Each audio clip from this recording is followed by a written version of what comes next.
I think we're live. We are live, everybody. Woohoo! Hello. We're coming in for our Wednesday night Rising She Spotlight series. This is our official podcast, and we are super stoked tonight to have Brittney Binowski. Am I saying it right? It's Binowski. Yeah. Binowski. Okay. Brittney Binowski here tonight. Woohoo! And we're going to be chatting all about astrology. And so a little bit about Brittney is, so she's a journalist by day, an astrologer by night. She's like one of us, you guys. Like, she's coming in. This is going to be amazing. And Brittney works to make astrology not only accessible, but also credible. In her step-by-step horoscopes, she uses charts to skillfully guide and teach viewers how to put together a successful prediction.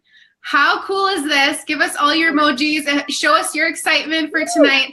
And we are just so excited to have you here, Brittney. Oh, I'm happy to be here. I appreciate you inviting me.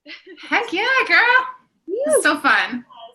I know we had a lot of people that must be loyal followers of you that came in to watch this. So that is pretty cool.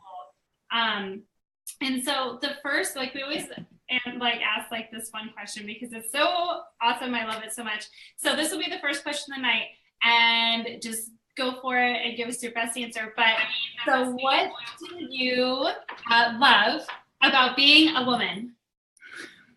What do I love? I don't know. That's such a big and all-encompassing question. But I think the one thing that I love about women is our vulnerability, our ability to see and just how intuitive we are in a lot of ways. I don't know. I think a lot of I don't want to get too deep too fast, but I think a lot of my appreciation for women comes a lot of what I see in the workplace, since that's where most of my life has been. I'm not married. I don't have kids. I spend a lot of my time at work, and I've noticed a lot in the workplace. I have a lot of male managers, or there's a lot of men in leadership positions. And I think a lot of the focus when I'm at work is on, as a journalist, page views and the bottom line, and are we doing what needs to be done here? And that's great, and you need that, but I feel like it's always the women in the office who are like, well, wait a second, are we doing the right thing? What's happening emotionally with this person? How can we nurture the whole person and not just make this about numbers, and not just make this about getting things done, but making sure that the people are being cared for in the process? To do both. And I think that's what I really appreciate in women, is our ability not only to get things done and to see the bottom line, but to also care about the people that are doing the work, so that we're not just robots, but are just being taken care of and are loved and are feeling like we're valued, even if we aren't performing in the way that we should. Because I think that if you care for people first, then the success comes, then the productivity comes later. So I don't know. That's what I like. I love that. Oh, I got the chills when you said that. No, yeah. It's you're in this very masculine energy environment, and there's got to be that balance. So to bring in that nurturing and that feminine energy, and just being we have to care about these people, they're still people at the end of the day. And yeah, that's so beautiful. It's so good. Yeah, and that's a huge part of what we teach, right? I mean, we're all about the rise of the feminine, energy, and the rise of the feminine divine, but we also teach that so that we can find that balance, because we've been in such a patriarchal. Patriarch. Yeah, there we go. Oh my gosh, you guys, it's been a long week. But society, right? So it's women in general are really learning how to find that feminine side of them again. And so I love that you said that, because it's true. We can carry both, and we can find that balance. And I think it's really important. Yeah, absolutely. I agree. I think that was a big reason why I was so drawn to astrology, is because I felt in other parts of my life I wasn't being nurtured, emotionally cared for, and I feel I have a lot of I like to think that I have a lot of intuitive gifts and strengths that aren't normally valued in the workplace and in the world a lot of times. And so I feel astrology gave me that emotional reassurance a lot of times, and gave me kind of an outlet to use some of those gifts that I think women are uniquely suited to. Not that there aren't a lot of men that are great astrologers. I follow lots of great men that are astrologers. Right. Yeah. Yes, but I think you're right. Just being a woman, we are just so intuitively tapped into the universe and to Mother Earth and all those things. And so I think that's beautiful. It's so good. Okay, so I want to ask you a little something. How did you get into astrology? You kind of said that a little bit, you felt that pull, you felt that nudge to kind of move into that space. and a little bit more of why you're passionate about it. I mean, you have a huge following now, and you're obviously very good at it. And I know it's not the easiest thing to get into. There's a lot that goes with it. I mean, almost to where it's kind of cumbersome. Like when I look at it, I'm like, oh my God, all the charts and the numbers and the placements, so much that I'm like, no, I'm going to leave it to somebody else. But the fact that you have dedicated your passion to it, maybe just chat about that a bit. Yeah, I honestly, it feels so weird for me to be here right now because never once did I think I was going to be an astrologer, do astrology videos, like learn astrology ever. It was just like never in the plan for me. You know, my parents raised me, the plan was always to like work for a company, you know, and move my way up the ladder. And that was kind of like it for me. And so that's kind of what I always thought would be it. And astrology really just started out as like a hobby. It was just a passion. It was maybe about, I want to say 5, 6, 7 years ago now. It was like 2011, 2012. I had just graduated from my master's degree. I was living in New York City at the time, and I had my first job at a news organization in New York City. And it was fine. And, you know, I had a very good job and was meeting a lot of people, but I just kind of felt like something wasn't right in my life. Something was missing. You know, I wasn't attracting the people to me that I wanted to attract, that I was like missing when I was communicating with people, and that I just wasn't feeling like fulfilled in a lot of ways. And so that's when I don't know, I was just like, I need something to make me happy and to find the joy in life once again. And that's when I started looking into astrology. And I started literally by reading like 4, 5, 6 horoscopes a day or watching astrologers. And it wasn't even like, I'm going to learn astrology. It was like, I just need something to give me hope that tomorrow is going to be a better day, and to like help me have fun, and to help me make sense of whatever happened to me today and why I am the way that I am. And so that's really all it started as. And as I kept doing that, I kept getting more and more interested and just being like, okay, like these horoscopes are good and they're great, but there's still something else about my life that I don't understand, or there's still something more there. And so that's when I would follow even more astrologers and do even more research. And so that's really kind of like how it all happened, was me pretty much just watching other astrologers and Googling and doing my own research, trying to put everything together. So good. Oh, I love it. Just the pull that you had was so strong that you had like just no choice but to follow it and just go for it. Yeah, it really wasn't until, because how long have I been doing this? It was the beginning of last year. I was at work, at my job. I work for a local newspaper, and I had an intern that I was the manager of. And normally I would do meetings every week, or what was it? Was it every week? Every week with the people that reported to me, just to check in and see how they were doing. And there was one of the interns that reported to me that was kind of like not opening up the most in some way. And so I was like, well, how can I just like be silly and like say whatever, just so that we can like figure out what's really going on? And just kind of off the cuff, I was like, oh yeah, and by the way, like I'm really into astrology. And it was her essentially that was like, really? Like all of a sudden that kind of excited her. And she was like, can you read my chart? Like, tell me more. And then the next time I came in, we pulled up her chart, and that was like the first chart reading I'd ever given someone, which wasn't like the most coherent. But ever since that time, I was like, wait a second, like she is onto something. I didn't know, I had no clue that this was something that I could do. And then after that, have just been learning everything I didn't learn before and filling in all the gaps. And it's been great. Oh, it's so good. I love it. The universe works in amazing ways, right? All of a sudden it's like, bah! Yeah. That's so awesome. So let me ask you this too, Brittney. So when it comes to implementing your readings into your daily lives, how can we, like what Sara was saying, take the confusion out of it and start to look at this as a daily practice, you know, as if like, just like what we do in this group with a daily meditation? What would you say to us to like get focused on that daily and how to do it? Well, can I ask you to clarify what you mean? Because from my perspective, it's easy for me because I can read a chart. Yeah. So how do you get started on like reading a chart? Like, you know, how would we get started with that? Yeah. So that's a really interesting, that's an interesting question. I have a few thoughts. I think a few things for me to just start the way I learned is especially when it came to my own chart, because I know that's what draws a lot of people to astrology. Was I literally would just look at my chart. I pulled it up and I draw it up, even when I didn't know how to read it. And it was whatever I was like intuitively or spiritually drawn to at that time. So if I was like, there's something like emotionally that's not right with me, what is this? Or, you know, there's something with relationships that's weird, or my career isn't in the right place, and I would look for the like astrological significators of that and I would hone in on that, and then I would just Google, like, that's all I would do. I would be like, okay, the moon rules emotions and my moon happens to square my Mars, and I would Google moon square Mars and then see whatever would come up for that, and I would read like 5 different interpretations and then pick the one that resonated the most with me about what I thought I needed to hear at that time. And that's kind of how I learned, and I went through it. I think a lot of people will tell you, like, you have to start with your sun sign, and then you go to your ascendant, and then you go to your moon sign. And like, I think a lot of that's important, but I didn't really learn all of that stuff until after I had focused on the other stuff first. Because I felt like if I had focused on the sun, moon, and rising, then maybe I would have lost my interest, or maybe it would have stunted my growth from learning other things because it wasn't what I needed at that time.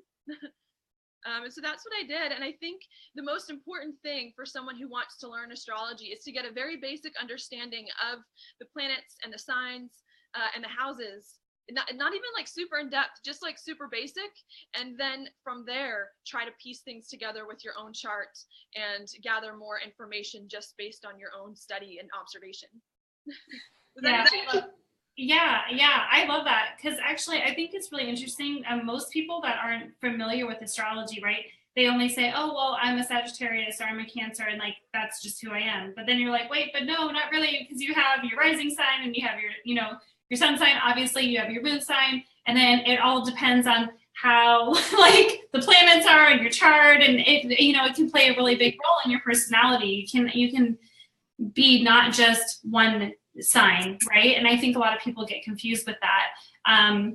But I just wanted to read a couple of the comments too, because let's see. Reagan said the universe called you and you honed in on it. So good. Or cool, she said. And then Ashlyn said that's exactly what has put her on her path to learn astrology, her own quest to understand herself and the collective consciousness. So that's really cool.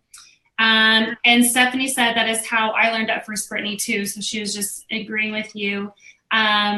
Let's see. Tiffany says hello. And then Ashlyn said this is exactly where I'm at in my learning right now. So I think that's really interesting that so many people are really drawn to astrology, but I think, like Sara said, I think some people just get kind of overwhelmed with it, because it is, I mean, when you first look at it, you're like, oh my gosh, I have no idea like what all these numbers are and all this stuff. And then they just don't want to, and then they just read their little, you know, one little thing in like the newspaper, you know, and they're like, oh, you know. So I think that's really interesting. So question, so for people that are totally brand new, where would they find their chart? Like, where can they go to find a chart? Yeah, the best site that I always recommend is astro.com. If you go there, and I believe, let me see if I can post a link in here too. I'm just gonna pull it up really quick, but there's should be a button at the top that says free horoscopes. Okay. And then if you go down there, it'll say extended chart selection. Okay. At the bottom of the drop down on the right side. Awesome. You to create a login, but you can go there and then you can just type in your birth information and do it there. And that to me is the best place, because you can draw up like everything, all the asteroids, all the deacons, just like everything you need is there, from very simple to very advanced, and it's just a good place to go. I also recommend other apps. I use Ephemeris a lot. I think it costs maybe like $15 to buy on your iPhone, but it's also really easy to use and good for transits especially. Okay, cool. Everyone head on over there and start at the end of the podcast. Yeah, that's definitely the accepted site to use, because I'm in a lot of astrology Facebook groups, and there are some people in those groups who get a little upset if you don't use an astro.com chart. So good to know. That's good to know. Yes. So you said transits. What is that exactly? So there's your birth chart, which is where all the planets were at the time that you were born, like a snapshot of the sky.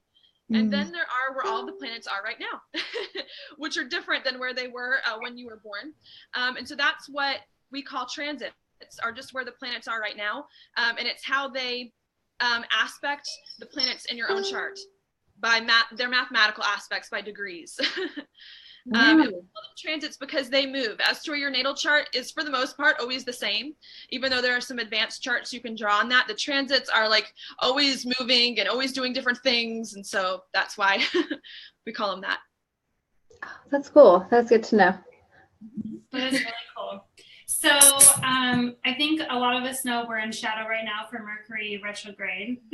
So fantastic. And so, yeah, like I've been really tired this week, but I feel I think a lot of people get really freaked out with Mercury retrograde, right? Because there's just like so many things that can come up and whatever. But so what would be like your biggest piece of advice to, you know, this group or to anybody that's listening just in general of how you can kind of survive Mercury retrograde, or not really survive, but maybe look at it in a different light, whether, you know, instead of looking at it as like a terrible thing, looking at it as like, maybe this might be a good thing for me to kind of like have some of this stuff come back up. Yeah, I mean, I always think of like Mercury retrograde as a good time to like redo things to make them better than they have been in the past. Mm-hmm. You know, it's not like things all of a sudden go to hell for no reason. It's like they go crazy to show us where our weaknesses are and what we missed the first time around in order to do them better in some way. And so I think that's why things have to be so difficult sometimes, because I know sometimes you don't always see your weaknesses unless they're like staring you in the face. And so I think that's why it definitely helps with that, you know. And Mercury, of course, rules the mind. It travels very close to the sun compared to a lot of the other planets. I think it travels like the closest to the sun. And so it's just very important for us to get right with mentally before we can live our life. And I think a lot of times we create our life inside ourselves and in the mind before we create it outside ourselves. And so I think it's important during Mercury retrograde to understand, get your perspective right, understand what's going on so that we can move forward. And this one is really interesting because it's coming, of course, at the very end of Saturn in Sagittarius. And it's going to conjunct Saturn right now, and it's going to go back over this spot as Saturn's leaving Capricorn. And so I think what's going on astrologically is that we're all making some big commitments to do something new that we have not done before in our life. That's exciting, that's different, that's scary here. And I think Mercury retrograde is saying, to make sure it's trying to help us make sure that we're getting everything in order, that we're doing everything the way that it's meant to be so that it feels most comfortable to us as we're moving forward, and so that we're not second guessing ourselves. Because when Saturn moves into Capricorn, it's no longer going to be about deciding what new thing we're doing and going on some adventure. We need to have already decided that so that we can start to build on it from here on out. And so I think Mercury retrograde is saying, is this really what you want to do? And how can you make sure that you're doing it in the right way? So I think that's what's happening. And I think as Mercury is going backwards, I mean, it's going to meet with Chiron, it's going to meet with Uranus, it's going to meet with Neptune. You know, there could be some hurt feelings that happen, or some things from the past that have hurt us that we revisit that may be a little bit confusing and uncertain. And I think it's just an opportunity for us to hopefully understand why some things have been hurting us in the past, why some things have been confusing to us, and hopefully do them better and overcome them once and for all as Saturn also moves out of this spot, so that we can finally start to build something feeling much better about it and all on one piece, and do everything more wholeheartedly. So that resonates so much. It's like everything you're saying, I'm like, yep, that's happening. Yep, that's what's going on. Just like everywhere. So God, and that is amazing to be able to kind of sit back and have like a redo, have like a backslash, let's start over. Let's, do it again and do it the right way. And yeah, that's very, very cool. Well, I'm excited to ask you this. Okay, so what, can you give us a little overview of what you can expect 2018 to look like? How is that going to differ from what we've experienced this last year? This is so interesting because I like to follow the transits of Saturn, because Saturn I mentioned this in one of my videos, is in between the slower moving planets and the faster moving planets. So it's kind of like the timekeeper, and Saturn kind of rules time in a lot of ways. And Saturn is changing signs from a mutable sign here to a cardinal sign. So as to where the past 2.5 years, it spends 2.5 years in each sign, we've been kind of in this really changeable kind of state, trying to explore, figure out what we're doing, like try new things. When it comes into a cardinal sign here in Capricorn, it's all about acting and initiating and doing things and trying to get things done. And so I think that's going to be a really big theme that's going to start to come in a lot more than we've been feeling it lately, to start to make things happen.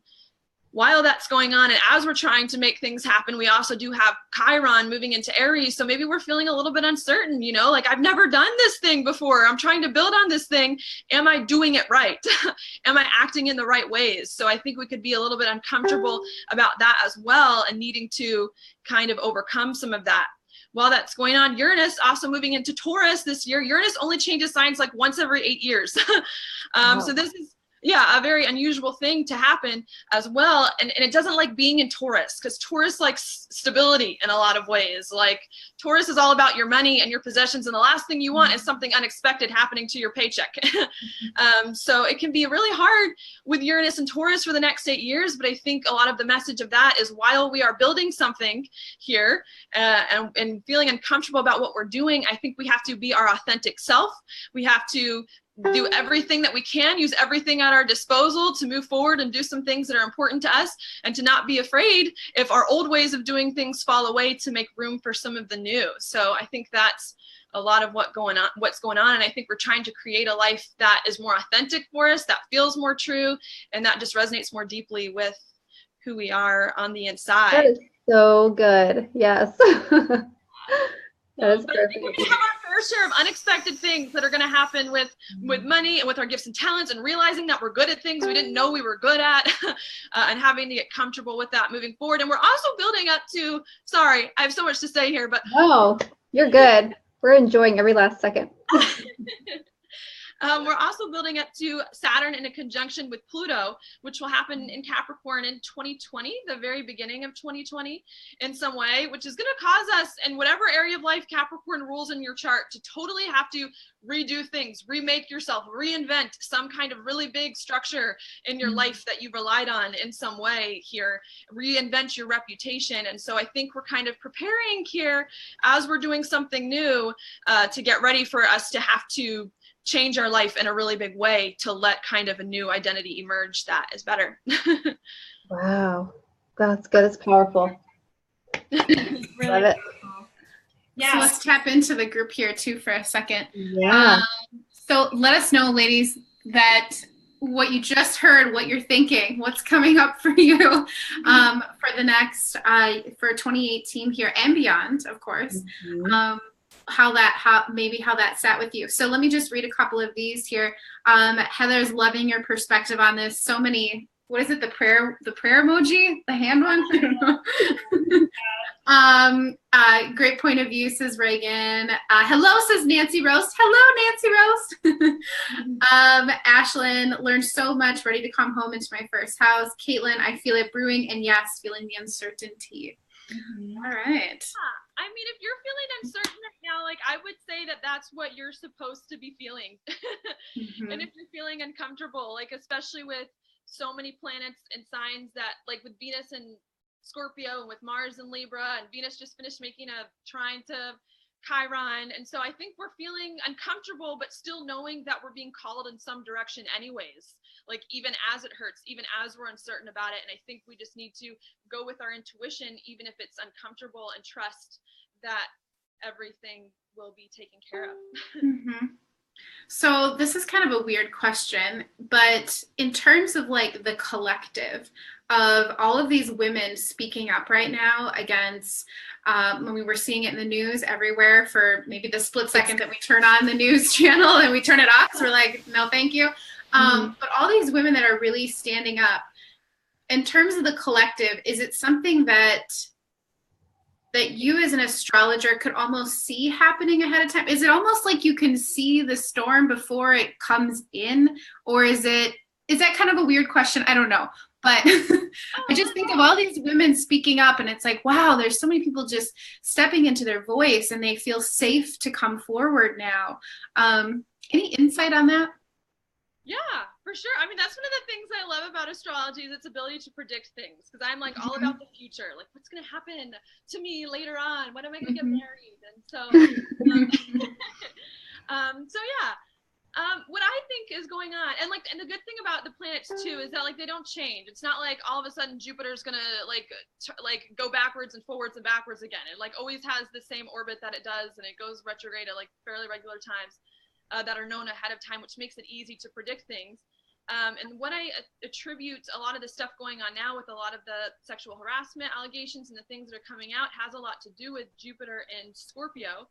Jupiter just moved into Scorpio around October. Jupiter changes signs once every year. And Scorpio is the sign of sex. It's the sign of intimacy. It's the sign of deep, intimate relationships that you share with another person, in addition to finances as well, like the stock market in some ways.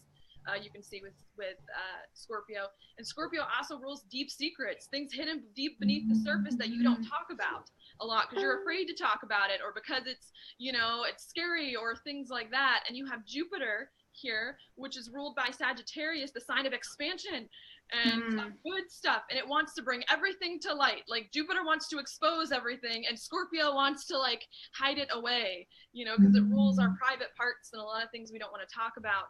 And so I think that's where a lot of it has been coming from, is with Jupiter here being in Scorpio, bringing a lot of that up, and I think it will continue for the next year until Jupiter leaves. Till Jupiter leaves Scorpio. Which will be around next October sometime. And while Jupiter was in Scorpio, there was also Venus, which is the planet of femininity, that's also been in Scorpio for the past month or so, in a conjunction with Jupiter, which could bring more of these women speaking up and speaking out. So I think that's been a big part of it. I was thinking about it today, and I'm like, I wonder if this is going to last, because we do have, I know it will for the year, but we have Mars, the planet of masculinity, that's going to move into Scorpio, I think 2 weeks from now, and it's going to meet with Jupiter in the same spot that Venus just was. And so part of me is like, what does this mean for men? Like, are men going to fight back, or are men going to start speaking out more and more in support of women and in support of their stories coming in here and all of that? And there's been an interesting thing too with Venus. Venus has been behind the sun and behind Mars for most of the year, if that makes sense, where the sun and Mars and all of these planets have been in the front of the chart, and Venus has been behind it. And then somewhere along the lines, Venus now moved in front of these planets when a bunch of them retrograded and kind of caught up to it. And so what we've had going on is, ever since Jupiter moved into Scorpio was the same time that Venus jumped in front of a lot of these other planets as they were retrograding, and is now kind of leading the way. Women here and femininity charging forward first before the masculine planet catches up and before all these other planets catch up with what's going on. Oh, I love it. It's like we're setting the pace for what's to come next. Yep. So cool. Yeah, so I think that's a lot of it. And then I think when Jupiter moves into Sagittarius, it's going to be home in Sagittarius next October. It's a very happy sign in a lot of ways, and I think Jupiter is going to help next year, a year from now, heal what is coming up right now and make it better. So I think now we're just getting it all out, just exposing everything. And then I think when Jupiter moves into Sagittarius, it's going to help make some of this stuff better in some way. And that's also, sorry, I have so much to say. Keep going. We're just like, yeah, this is so cool. Speaking of the collective too, that's why I mentioned Saturn in a conjunction with Pluto a few minutes ago, which does not happen very often. It happens roughly about every 32 years, and it doesn't happen regularly because the planets move at different, but generally around 30-35 years it'll happen. And it's happening in Capricorn this time. It normally happens in other signs, so a lot of astrologers have been predicting major political upheaval going on, especially in government, especially in politics, especially in the way that we do business and business as we know it. Our old structures falling down so that new ones can be totally rebuilt, a new political system, a new way of doing business, you know, coming in. Yes. Yes. The better way of doing business coming in. Yeah, for real. Yeah.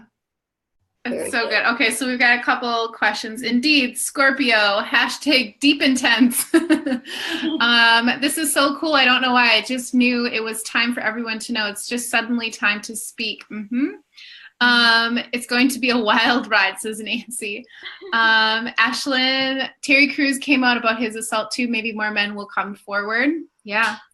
Nichelle, Scorpio, deep transformation. So very cool, you guys. Very cool. Keep your comments coming. Let us know. Like if you got questions coming up, ask Brittney. Let us know. We'll filter them on in. Yeah, we will. So do you think, I know, while we're really into obviously the rise of the feminine energy and all of that, do you think that everything that's going on, like astrology wise, is really, I guess, supporting that? Because we're kind of seeing like I said, the patriarch kind of falling and the matriarch kind of coming back. And a lot of women are coming out and they're not afraid to speak up anymore, and they're coming out of their shell. And so do you think that's really supporting like this whole rise, and why so many women are on this awakening path right now and really trying to, find that spiritual connection again, just connection in general, the sisterhood, like feeling that we've been away from for so long? That's an interesting question, because a lot of the assessment that I've made so far has been in Jupiter and Scorpio, which is only a year-long thing and which just happened. And then Venus moving ahead of all these other planets, which also only happens for a short time because Venus moves so fast. So to look for long-term trends, I would want to look at the slower moving planets and at the feminine signs. And in astrology, feminine signs, although this rule can be a little confusing in some ways, but the feminine signs are your earth and your water signs in a lot of ways that bring kind of like the feminine energy with it. And when I look at that, it's harder for me to make an assessment. I would say that, again, Saturn and Pluto do play a big part, since both of them technically are feminine. I know a lot of people think of Saturn as being a masculine planet, and in a lot of ways, it can represent the father. But it's technically, because it rules Capricorn, and Capricorn is a feminine sign, Saturn's technically a woman in a lot of ways, conjunct Pluto, which also rules Scorpio, a water sign, which is feminine. So maybe that could have something to do with it, with some of these old ways of doing, business kind of coming down. Yeah, I don't know. And like Uranus moving into Taurus, Taurus is also another very feminine sign in a lot of ways, bringing up kind of more issues of femininity for the next 8 years here, and trying to have women express themselves and their gifts in a more natural kind of way. I don't know. That's a good question that I'll have to look more into. But those are just my thoughts. Yeah, no, that's so good. Thank you. Sorry, I didn't mean to go like super in depth, but I just thought it was really interesting. No, I definitely, because of the Saturn Pluto, know that like old ways of doing things are falling away and new ones are beginning. And the old way has been men mostly, Yeah. Dating and creating and doing whatever. And now it's kind of like what replaces, that old way is there's a different way of, doing things. And I don't know. I feel like I don't know. I think it's just women feeling that the earth just needs some nurturing again. It just needs people to care about it again. It needs people to love it again and to give a shit about humanity again. And so we're rising up because we can't wait for, some guy to help us out. So we're taking over. Yes. Yeah, I totally agree. And that's interesting too, because Neptune's been in Taurus or in Pisces for a while, also bringing intuition being a huge thing now, more so than it has been a lot lately, now that I think about some of the slower moving planets. And Neptune's at home in Pisces, and it's a feminine sign. So I think a lot of it is all about paying attention to what's going on inside you, to honoring your inner self and your inner soul, and to figuring out kind of the emotional side of life and honoring that before you can move forward. And that's going to be a while that Neptune's going to be in that sign. Yeah. Oh, it's so good. Very cool. We got a couple questions for you, Brittney, here. The first one is for Marina. She says, what's up for Aries next year and all the changes to come? I heard lots of ups and downs and not sure how to take it or get ready for it. Any advice? Well, let me look at Aries. Now I gotta pull my chart up for a quick second just to look. I wish I could remember all of these things by heart. Maybe a lot. Don't worry about it. Yeah, okay. That's a lot. Yeah. Yeah. I mean, Aries definitely are like a lot of times when I do astrology for the collective, which is what I do in my daily horoscopes that I do for all signs, it matches up very closely with what an Aries is going through, because an Aries rules in a lot of ways is like the factory defaults of the sky, if that makes sense. Yeah. And so it helps to me to learn kind of like the Aries traits first, and then to talk about that, because it better describes what's going on with the collective, if that makes sense. And so I don't know. I mean, right now, Aries are trying to really commit to doing something new so that they can build on it in some way, and having to make a lot of changes to their life that perhaps aren't feeling the most comfortable as they do it. And I think what's going on in the next few years is that they're going to have to create a reputation with this new thing that they're doing. The reputation's totally going to change. How people see themselves and how people see them and how they see themselves is also going to change as well. And there could be some unexpected things, right, that happen with money and their finances and their resources, having to maybe make money doing something new or using some different gifts and skills that they have in some way.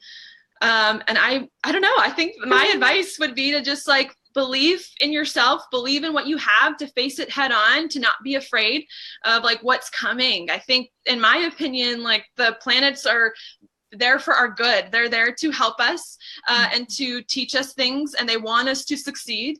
It's just a matter of trying to go with the flow and to not be afraid if things are hard. I hope that helps. Totally. That helps a lot. Yeah. Very, very good.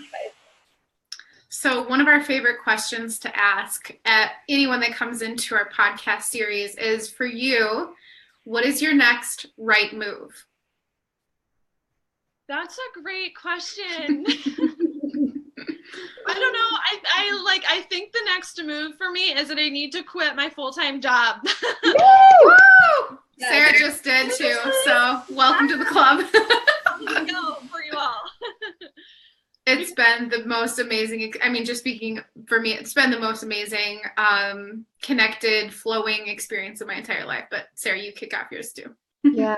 I mean, it makes it to where you can fully step into what you're passionate about, instead of teetering between what you feel like is bringing in the steady paycheck versus what you can dive into and be passionate about and have that trust that will provide for you, because it's what you're meant to do. It's your purpose of why you're here right now.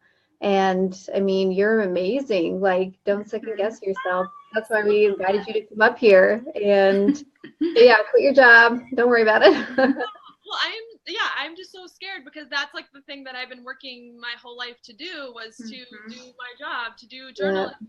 Yeah. And of course, you know, that's what my family has taught me to do too. So they don't want me to leave. I don't want to leave that stability. Like, can this work? This kind of came out of nowhere. And so it's just kind of scary, but it's hard for me, because every day it's like I wake up and I do something else than what I want to be doing. And then by the time I do what I want to do, it's like 8 o'clock at night and I'm tired and I just want to sleep.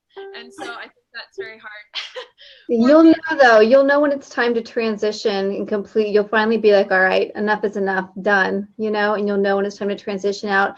And if it helps at all, I know that feeling of, you know, I went to school for this, you know, career. I got into student loan debt for this career. It's what I was on this path to do. I did it for so long.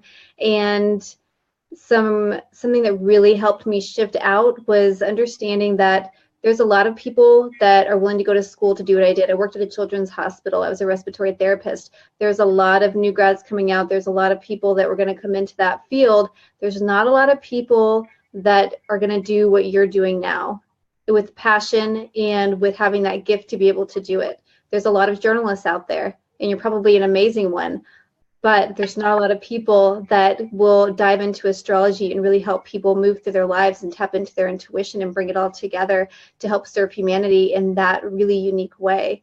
And so don't feel bad about leaving the career, because somebody else will take your place, but nobody can take your place with this true passion that you have. There's no way. Thank you. I know, I appreciate that. It's like part of me like doesn't like to get, you know, I like to be liked. I think Geminis like to be liked. So I'm a Gemini too. Yeah, I do like to be liked. So I'm like worried of like all the weird looks I'm gonna get from people that are like, you're leaving your job to do what? No. You'll get over it though. I promise. You'll be like, whatever. The people don't understand, but the people that do understand, they're just going to be so inspired by you and so appreciative of what you bring to the table that the other people won't matter. Yeah. Well, thank you. And it's like helped me connect with so many amazing people that I like never knew what I would meet or would be supportive. And so it's been really great to see how that works. The universe doing all of that. I can totally agree with that. I've never in my life been connected with such amazing people. I mean, ever. Like so many amazing women in my life now that it's like mind blowing. And I didn't have that even a year ago. So it's really amazing what this world can bring. But are we okay with it? We do have a couple questions. Are you okay with staying on for a couple more? Yeah, definitely. Sorry, you can hear my sound in the background. Oh, that's okay. Okay. But I just thought we could ask. Oh, okay. So let's do this one. So Kayla says, I've been going through a lot this year, a lot of changes in uncomfortable circumstances, and I'm a Taurus. I've never looked into horoscopes really. Where do I begin? Never looked into horoscopes, as in like reading the chart for herself. Do you think? I think that's what she's saying. Is she knows she's a Taurus, but she's never really like looked into a horoscope. She hasn't really dug deep into it, and she's just wondering where she needs to go. I think because she's had kind of a lot going on this year, a lot of changes and stuff like that. Yeah, I think that, well, that's an interesting thing. I think it's easier to learn how to read like a static chart first, like your birth chart or natal chart or the chart of what's going on, in the sky. It's harder to read things when the planets move into different parts. Let me see if I can figure out, because it's like if you want to learn astrology, I'll just tell you a few things and hopefully one thing will help. One thing, if you want to learn astrology, the way I recommend doing it is to first, instead of learning 12 signs, 12 houses, and 10 planets, is to just learn the 12 signs, because each sign has a house and a planet associated with it. And so it makes it a lot simpler. And if you know that Aries is the sign of action and of making things happen, then it's a lot easier for you to understand now what Mars is and what the first house does, and to go around that way and to learn all of those. And then if you can learn all of that together, then it gets easier for you to separate them and to mix and match, which is like, to me, all what astrology is. It's like mix and match color by numbers. Like, okay, we've got Venus here, red here. Okay, now we've got it. There's like a color blue, Mars here, and like you just fill in the blanks and combine it all together. And so that's the way that I see it a lot, and that's a good way to learn. When it comes to reading your own chart, I feel like you should just go whatever you're drawn to in some way. But if you want to learn how to like do predictive work, then the best way I would think would be to start with the outer planets in your chart if you want to figure out how to predict things, because the faster moving planets move too fast. So by the time you've figured out what the moon or the sun is doing in your chart, it's moved on to another sign, and they don't indicate long-term trends. What indicates long-term trends are the slower moving planets. So I would start with Saturn and to see what Saturn's doing in your chart. And then of course I like Pluto personally. So I would move to Pluto. And then if you want, maybe check out Uranus and Neptune and go from there. And all you have to do is just locate your chart, pull your chart up, and then locate where Saturn is now in the sky. And you know that Saturn's going to be about at 0 degrees Capricorn. So look for where 0 degrees Capricorn is in your chart, and then just analyze it and to see what else is at 0 degrees, what else is making an aspect to that. And then I think that can kind of help you figure out. And you know that anything within like the first 5 degrees of Capricorn is going to affect you in some way. And if it's a square, it's going to be like harsher. And if it's a conjunction, it might be a little bit easier, or a trine in some way. Does that make sense? Or is there something I could say to make that more clear? So I'm a little like, well, I don't even know where to start. Okay, do you work one-on-one with people? Like if people come knocking on your door, do you sit down, get on a call, like do one-on-one sessions?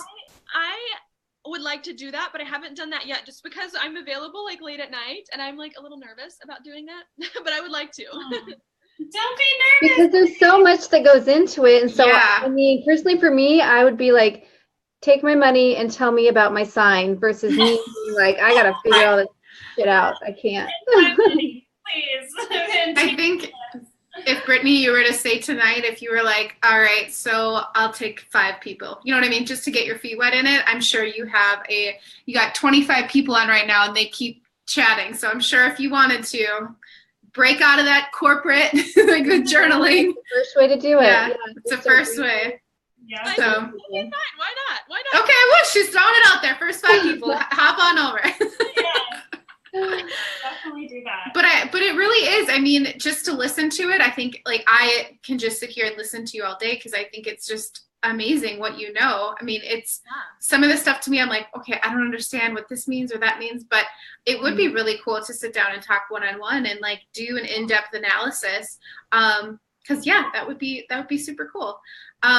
What was my other question? Okay, so that was my question. So if you do one-on-ones, and I think who's capping it off here? Oh, Rosemary, you are. Yeah, Sorry. I'm just like watching everybody coming in, and they're like, "Oh my gosh, Brittney!" They're like, "Take my money." Yeah. We love you. I see. Jody says yes to you. Yeah, Heather's like, "You totally need to take one-on-ones." Because I was the first one. Yes. You could easily make money doing this. I'm in. Me, please. Like, oh my gosh, Brittney, you have I'm just saying, you'd be totally rocking it.